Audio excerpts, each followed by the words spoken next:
Okay. Um, yeah, so Valencia, we'll go ahead and get started. My name is Andrew Hetzler, Chief Operating Officer at American Exchange, and we help. For those of you who are new to working with us, we work with a lot of different health departments across the country, but majority in the Southeast. And basically, what we want to be able to do for you and your case managers across the state of Mississippi is provide a very easy enrollment site and call center based customer service system for Affordable Care Act enrollments. Um, so, what I wanted to cover today were basically just how to complete one of the online assessments, and also, basically want everyone to understand that we do operate a toll-free call center line dedicated to Mississippi clients and case managers and program administrators.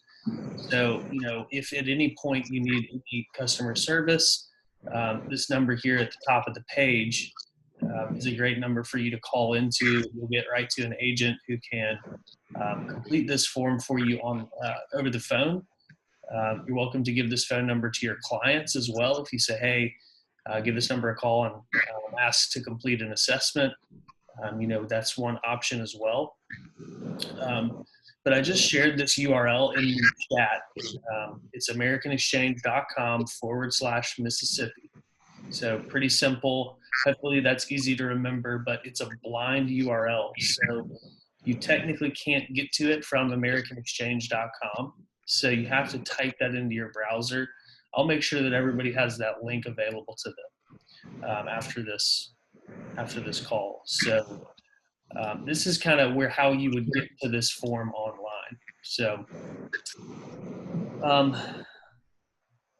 what we'll do, since we're recording this, I'll kind of try and run through everything and do questions afterwards, if that's all right with you all. There's a chat feature on the meeting. So if you have any questions, just chat them in there for me, and I'll try to address that. So the form here is our idea kind of a simplified marketplace application.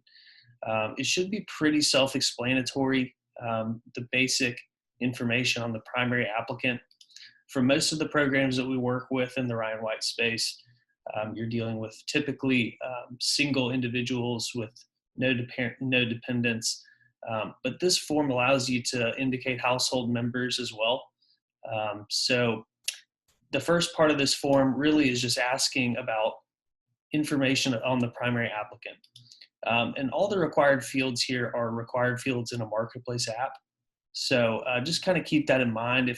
If you see something that's optional, it's not required for a marketplace app, but you're welcome to complete that information. So, first name, last name, date of birth, gender, social security number, a phone number, and email are required, and tobacco use. Tobacco use does include vaping, so keep that in mind for your clients that vape. That is considered a tobacco product for health insurance purposes. You can also enter a preferred written and spoken language. So if you have any clients that speak Spanish or any other language here, you can select that here in this dropdown.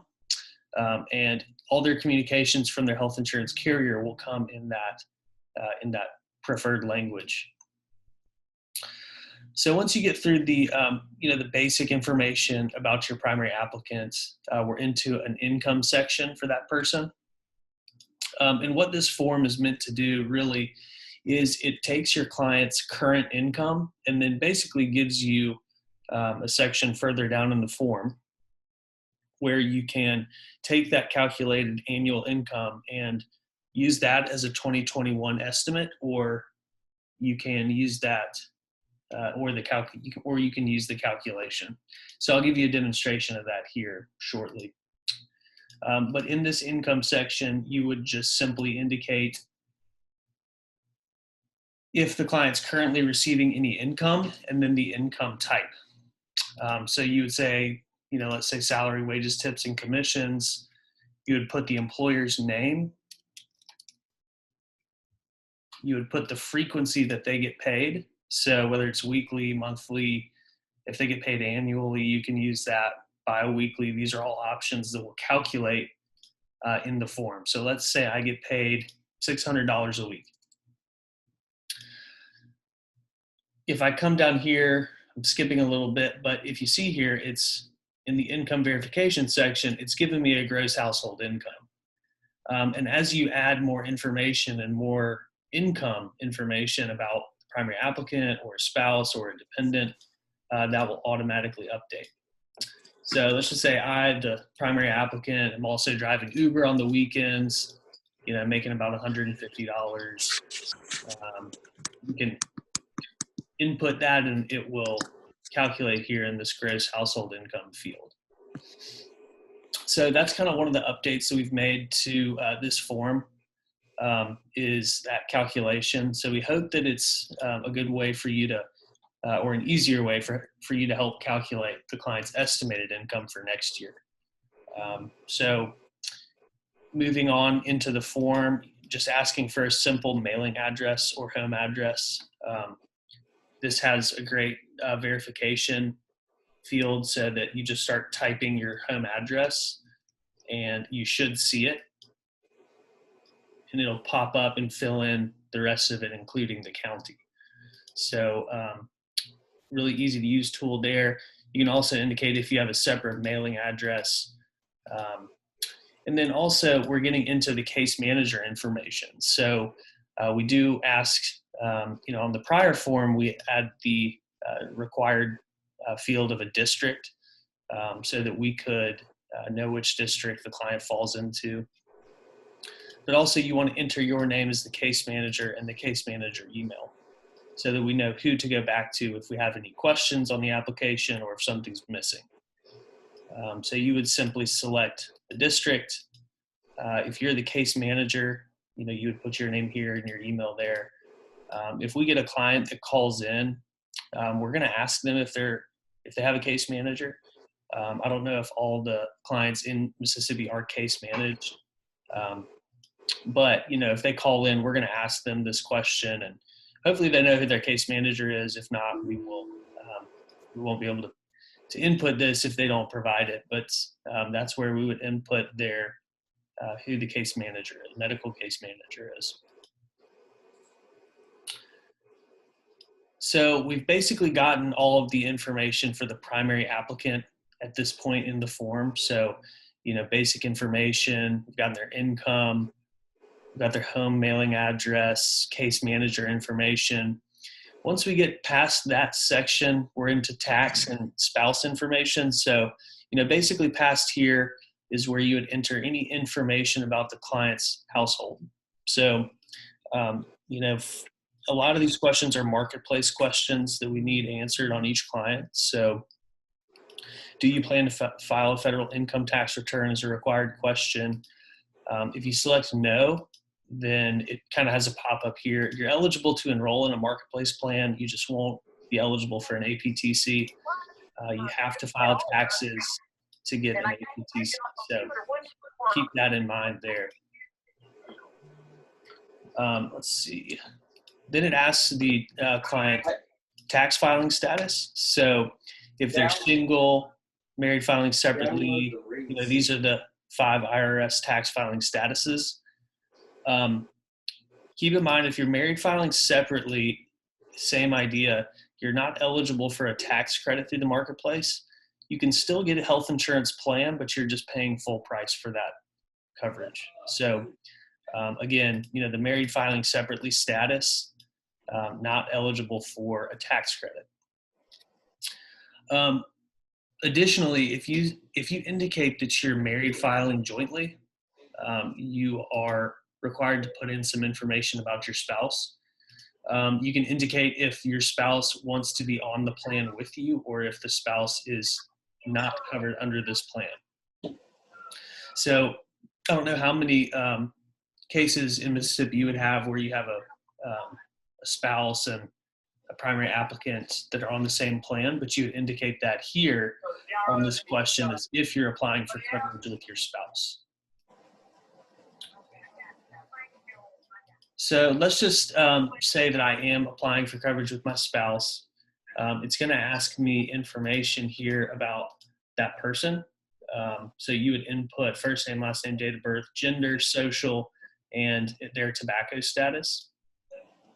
But this is also where you would indicate if that person is earning any type of income. So, if you want to help try and figure their current income, maybe you're married filing jointly and they're working as well. You want to just put their employer in, how much they get paid. And again, it's all going to calculate out into this estimated income section here in this gross household income field. So, you really have to indicate in this form, if you do have someone in your tax household, that's the only way to indicate that they have income. So just kind of keep that in mind. In our previous forms, we had an income section with, where you could put as many income fields as you wanted. And that was kind of a problem that we wanted to solve. So basically you have to, indicate in your tax household that you are married filing jointly to get to an income section for the spouse. And that same idea applies to dependents. So, in this section, we're asking if you will claim any dependents on your 2021 tax return, yes or no. If you indicate yes, we ask how many. There's space for up to 10 dependents. So what you would do is you would select how many, let's just say for this case, one, and it kind of looks just like the spousal information. So you would indicate the relationship that dependent is to you, their name, first name, date of birth, gender, social, or optional. And then here, if they're earning any kind of income is where you would input, what they're earning. So, it's kind of the same idea across the board for a spouse or a dependent. You have to indicate that that person's in your tax household before you can really input any information about them. So just kind of keep that in mind. But again, still, if you put in any kind of income information here, it's going to calculate your gross household income for you. So we think that's a great improvement for the case managers and for even clients that are using it, because it kind of gives them a baseline for answering, one of the bigger questions in the marketplace application, which is, what is your estimate for 2021? And, we all know that that is a difficult question to ask in normal times, not even considering the pandemic. So, I'm sure everyone's kind of outlook is unknown at this point. So, this is a great way for you to, let's take a look at your current income. If you're sitting there with your client, and they're recertifying or coming in for ACA enrollment, let's look at your current income to get an estimate. And then, if this can be a starting point for what you think you're going to make next year. But additionally, what this is meant to do, you're able to override this field.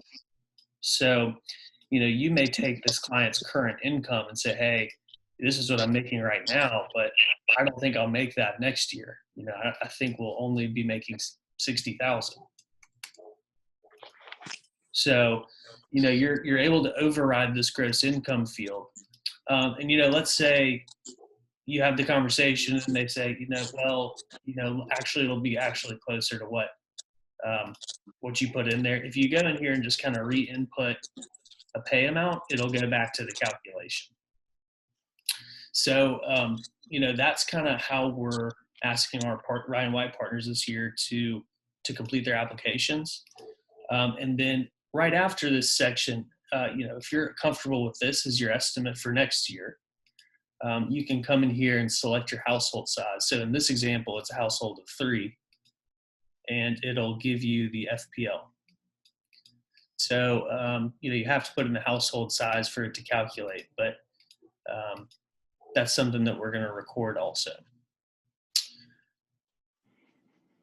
So that's, a good bit about the income part and the tax filing status. moving on, we're looking at the citizenship section. It should be pretty straightforward here. If there's any U.S. citizen or U.S. nationals, it's a whole list of statuses, and it should kind of guide you to what type of people, what type of immigration statuses should select yes. And then if you have any of these other types of eligible immigration statuses, so most commonly what we see are permanent resident cards or green cards, and these employment authorization cards. So if you do have that, clients with that status, select that. The first option is no. So I mean, for the most part, the U.S. citizen clients are going to be yes, I'm a U.S. citizen. No, I don't have any of these other statuses. But if you do have any people who are here under permanent resident cards or employer authorization cards or any of these other statuses, we prefer that you indicate that here, and then provide as much information as you can about that person's from that person's card. So, the other option that we really suggest people is if you have a copy of that ID card, there's a file upload option here at the end of the form. And you can just come in here if you've got a scanned copy of their green card or EAC card, please just, click into this, file upload button. It'll come right up into your file tree, and you can just upload, whatever you need to upload.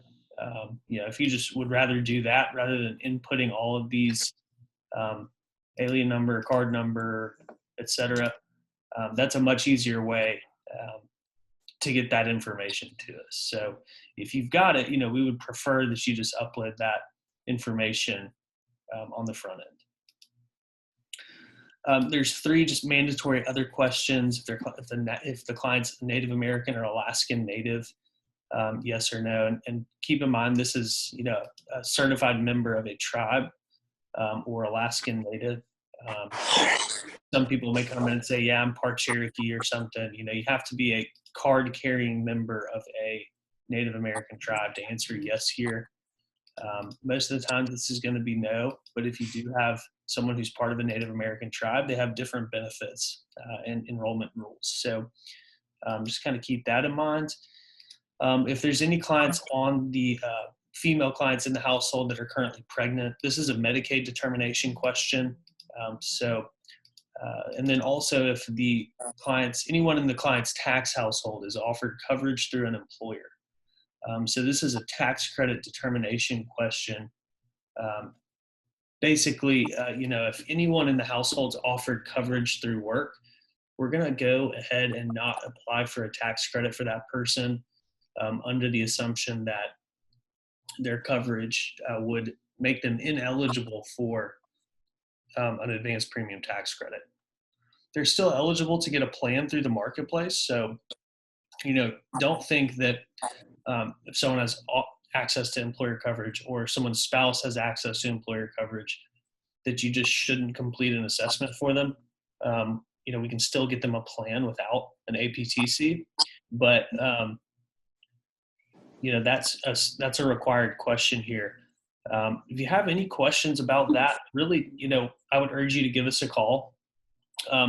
The employer coverage part there's so many different ways for employers to, measure affordability, and,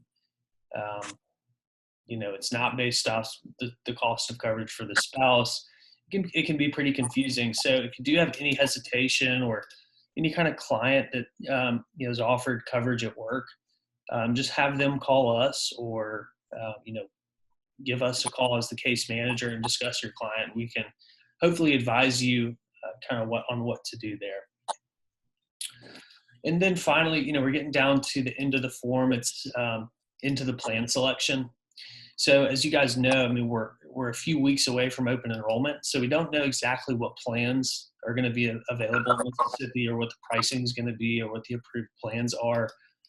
We have a pretty good idea. I know that y'all prefer and Better Magnolia.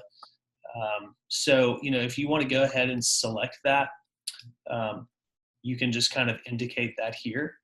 I might get with Valencia and just kind of go over the actual detailed plan names and see if we can add them to this drop down. But if not, what we'll do is we'll kind of take the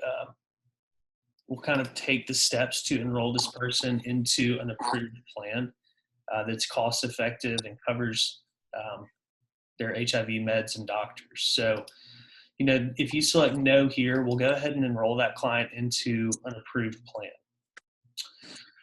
There's also a section here for any kind of special instructions. So, if there's something that you just want to point out to us, whether that's a doctor, a prescription drug, or a hospital system, please feel free to input that here, and we will take that into consideration. And then finally, just a quick disclaimer, basically that the primary applicant is allowing American Exchange and its representatives to speak to the health insurance marketplace on behalf of the client, to speak to the relevant health department, case manager, or provider, all for the purpose of securing healthcare benefits to the primary applicant and their household. We don't use the client's information. We don't market any other products to them. We're simply using this information for the purpose of performing an ACA enrollment. So just kind of a quick disclaimer there on that. And the final field really is just an email field for assessment confirmations. So, when you finish one of these assessments, you'll get a successful submission screen, and then you'll also get a confirmation email to whatever email you put in this field. So, if you want to send it to your personal email, there's no PHI on a confirmation email. It's just purely, hey, you've submitted this client successfully. The other automatic notification that goes out is when we do an enrollment. There'll be a policy confirmation email that goes out to the client's email. So, once we get to open enrollment and we're actually processing marketplace apps for your clients, the email field that you enter here for the client's primary email, they will get that confirmation email. So keep that in mind. Also, this form is very easy to edit. If there's any other pieces of information that you want to collect as a program, we can certainly accommodate that idea and build that into this process. If you want it to be simpler, if you want to take out sections, if you want to, add any kind of, the name of the case management organizations or agencies, we can totally do that. But otherwise, that's really all I wanted to cover. Just to go back to the major points, we have a phone line here that you're welcome to share with your clients. If it's easier for you to just say, hey, I'm going to contact all my clients under management and say, hey, call American Exchange to get your assessment completed, that's more than fine with us. So, but if it's easy for you to go through and sit with the client and update their information, get a good idea of, what their estimate is for 2021, that's great also. This form is actually ready to go. So if, one of the benefits of working with us is we can, give you a little more time than the 45-day open enrollment window to get these assessments in. So, it's as long as we don't have any, administrators saying, hey, we're not ready for this form yet, this is something that you can go ahead and start submitting before open enrollment. So just kind of keep that in mind. It gives you a little bit more time to prepare for open enrollment, get in touch with your clients. The open enrollment deadline's December 15th. So, you've got to get all of your clients' enrollments in by that date. So just keep that in mind. But I think that, really that's all I wanted to cover. We're right at 3:30 here. I didn't think we would use an hour, but we'll kind of open it up for questions if anybody has any at the moment.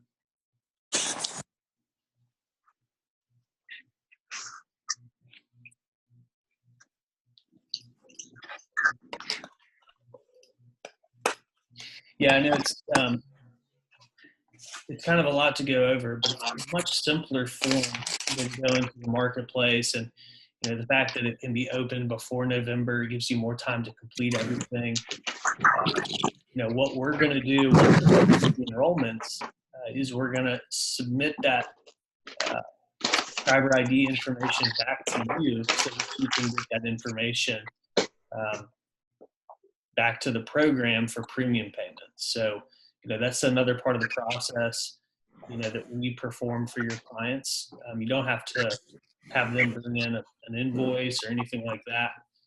We can provide the client ID, the member ID, and the premium amount so that you can submit that up to, I think it's the order, I don't know, I think it's Script Guide that makes your payments in Mississippi, but for you to complete the paperwork, um, that's what we can get back to you is that subscriber ID number and the monthly premium amount. So I want to make sure I communicate that as well. Hi, Andrew. It's Elisa. Yeah. I would like to introduce our Ryan White director who replaced Eva, Miss Vanessa Weatherspoon. She's on the call. And also our STD HIV program bureau manager. She's on the call, Melverta Bender. Okay. So just to let you know that they're on the call. Oh, great. And we're going to have to get together and discuss this, and see what should be made. Okay, great. Yeah, so more than happy to continue that conversation. But I think this would be a good kind of just walkthrough of how to complete a form. If we want to have more of these trainings going forward for other case managers or other parties in the whole process, we can certainly do that.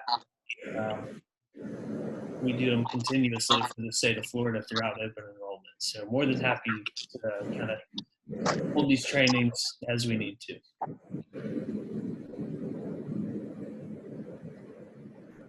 Do anyone have any questions?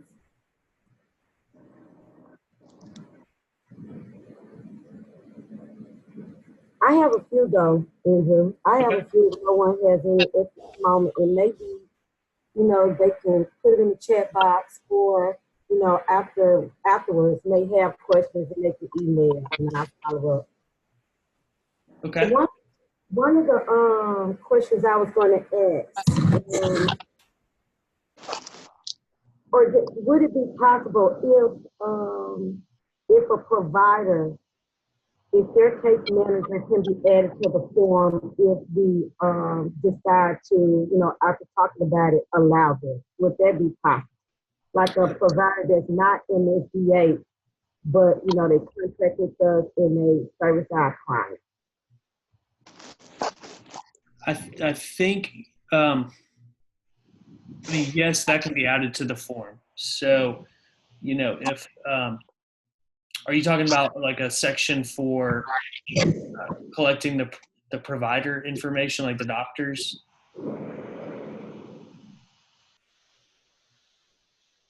I'm sorry, can you repeat that? Yeah, I guess I just don't understand the question perfectly.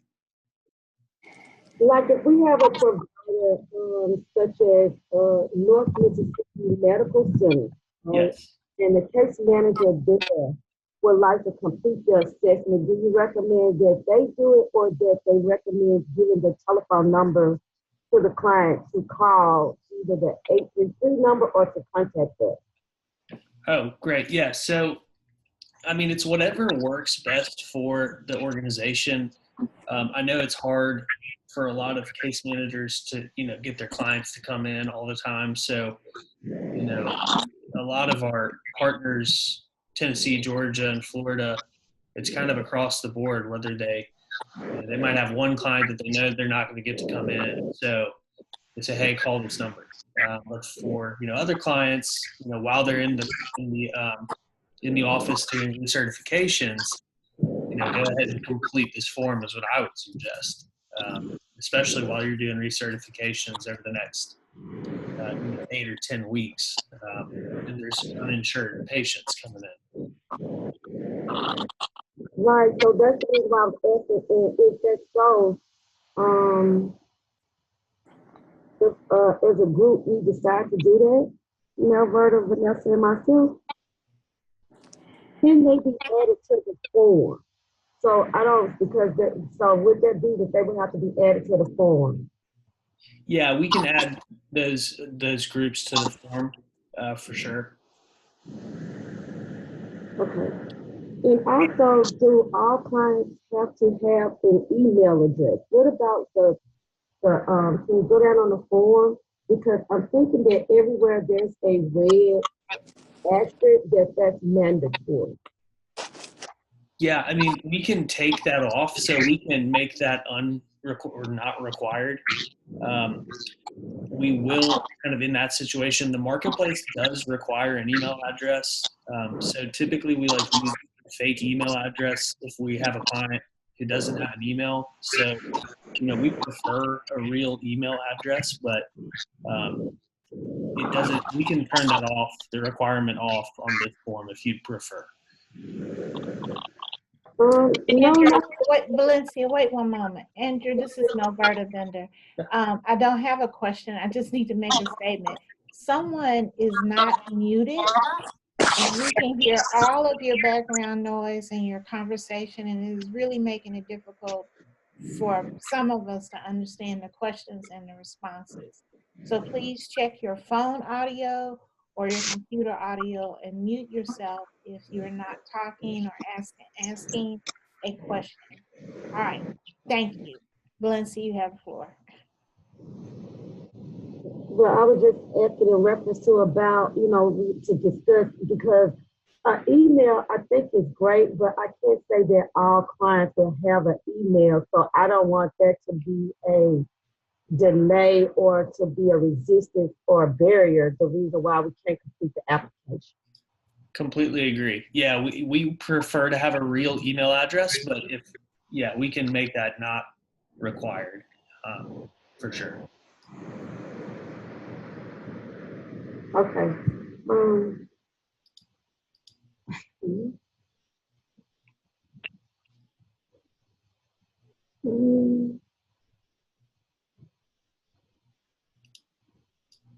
So I guess my other it's for persons who are already enrolled in Better, right? The program. What do we do for those clients? Because last year, some of them was re-enrolled, and so they ended up with 2 policies. We kind of got confused. So what do we do in the case of the clients who are already have Better insurance and they're on our insurance assistance program? Yeah, great question. So what I would like to do is I would like to add like a new or renewal option, just kind of right up here around the primary access information. But technically, even if we didn't ask if they were a new or renewal, we would, in the marketplace, we would check for that. We would check for that renewal in there. So we can verify if that person already has an application in the marketplace, and we just work off of that renewal application. So you can still, if it's a renewal or a new enrollment for the marketplace, use this same form. So I guess I'm trying to see, I don't want it to create the problem that it did last year. And so let's just say it's 150 clients. We would have to do the 150 clients plus the new ones. So that's the reason why I'm trying to see. I don't want to double work anyone. Does that make sense when I'm asking you? So, yeah. And then the ones who we did not, and the ones we did not like get a chance to re-enroll, they still had their policy and it rolled over, and we just picked them back up. Yeah. So, I think we have like 130 or 50-something policies in our system from last open enrollment. If we want to make that a policy decision of, we can re-enroll all of those people into an Ambetter plan, and then use this just for new enrollments. That's something that we could accommodate if that's what you all decide. So you have to re-enroll them each year? It's best to re-enroll them each year. Yes. Yeah. So, in order for the person to get an adjusted tax credit, which should reduce their cost of coverage and the cost of the program, you should re-enroll every year. Okay, so if we say, okay, yes, we want our 150 re-enrolled, does that mean we have to split them up with the case managers for them to do it, or how do we do that, or make sure that you guys re-enroll? And some of the ones who probably have relocated or are no longer Ryan White eligible, I wouldn't want you to re-enroll them. So Yeah. how can we do it so the process can be smooth? Yeah, I can send you a list of the clients that we have from last year, and maybe, I'm not sure if you can check them and make sure they're still eligible. You could send back a list with the ones who are still active, and we could enroll those as well. Okay, so we wouldn't, other than getting a list, checking their statuses, and returning that to you with, okay, these are good or approved to go ahead. That's on those 150 or so, that's the most we would have to do. We won't have to get them, get all the information. That's what I'm trying to see, or, to redo it. How will we get you the information if something has changed? Income, I don't work, or whatever. Yeah. How do we? Yeah. So if you want to do income changes or any kind of updates, that would have to be a call-in. So you'd have to call in, talk to an agent, and say, hey, trying to update income for this client, or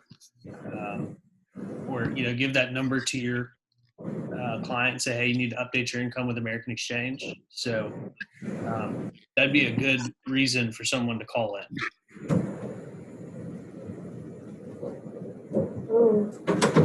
Okay. I guess that'd be something else we'll have to discuss further too, because I want the process to be smooth. And so I don't want to create the double policies. I want to make sure whatever information we have to collect, that we're collecting that, because it sounded simple to just give you their names back and you re-enroll them. But, it sound like it'll be information missing. So I didn't know, would you guys contact the client or we follow up? I just don't know how that process is going to work. So we'll probably have to discuss that a little further too. Yeah, we can discuss that offline, Valencia, because it's not as, it's simpler than I think you're making it. I think we can just easily, look at the list of people we enrolled last year, and, to save you all time from having to input those again. We can pull up all their information from the marketplace from 2020 and use that as a starting point, and just process the re-enrollment based off the information provided in their current year's coverage. So I think that's something that we could do. Okay, well, that sounds great. I like the fact that you said, yes, so actually that's what I'm trying to do, make it a little easier for our case managers as well as you guys. I'm not trying to put all the work on American Exchange, but I am trying to make sure that it's a little easier for our case managers so that they make sure that they can, contact who all they need to contact. But you guys are privy to some more information, sounds like, so that'll be great. Yeah, that sounds good. I've got a question here that Shirley posted, Shirley Clayton. It says, patient is unemployed but has insurance through their spouse's job.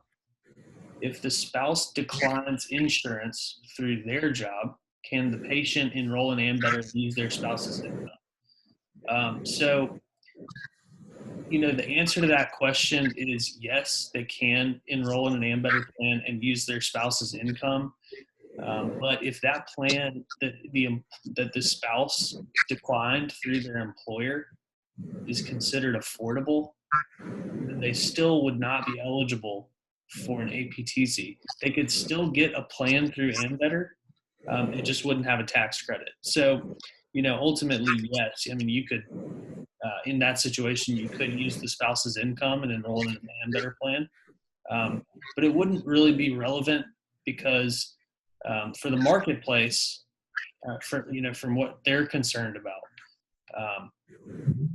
they wouldn't need any income information if they're not eligible for a tax credit. So I hope that answers the question. Now, if you're talking about, use their spouse's income for ADAP eligibility in Mississippi, I couldn't answer that question. I don't know exactly how the program works in Mississippi, but maybe Melverta or Valencia could answer that if they're allowed to use their spouse's income for ADAP eligibility.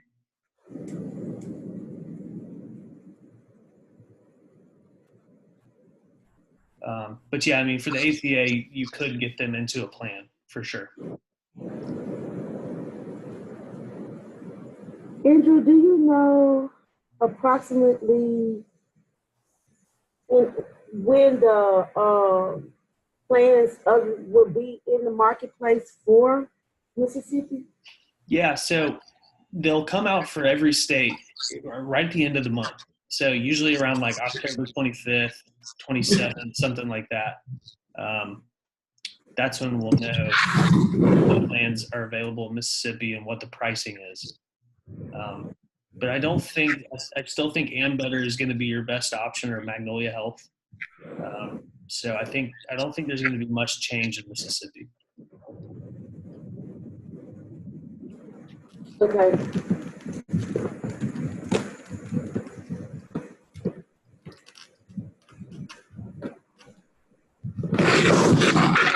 Andrew, this is Melberta.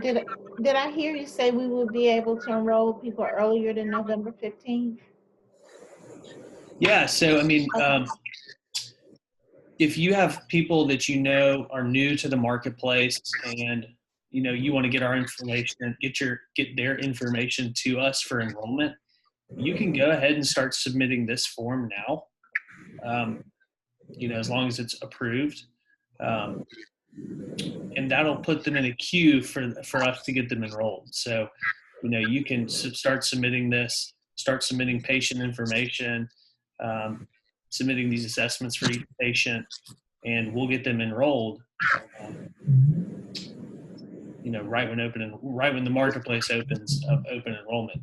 But you would still have until December 15th to enroll in to complete an assessment and enroll in a plan, or call in and enroll. So, basically you have from now until December 15th to get everybody in using this process. Okay, thank you. Yeah, thank you.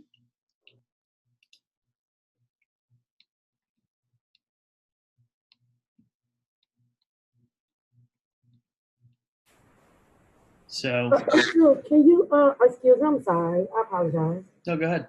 Can you repeat when open enrollment starts? Like, what's the period again? Open enrollment's November 1st to December 15th. Okay, November 1st.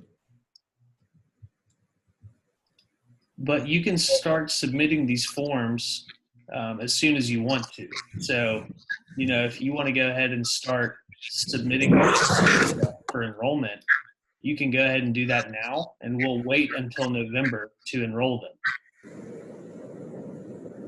Okay. So it'll give you a little more time to, get all the applications in and whatnot. That'd be great. Are there any more questions? No one will have any questions? I don't see any on the chat. But what I'll do is we'll put this, I'll share the recording with everybody, Valencia, and then we can talk offline about the renewals and just probably go from there, if that's all right with you. Okay, that's fine. Okay. Well, good deal. Well, I appreciate everybody's time and look forward to working with y'all over this open enrollment. And again, we'll share a link to this just for anybody who may have missed the screen share here. But I appreciate it. Hope everyone has a great day. You too, Andrew. Thank you. All right. Thanks, Andrew. Do the same. Everybody be safe. Thank you.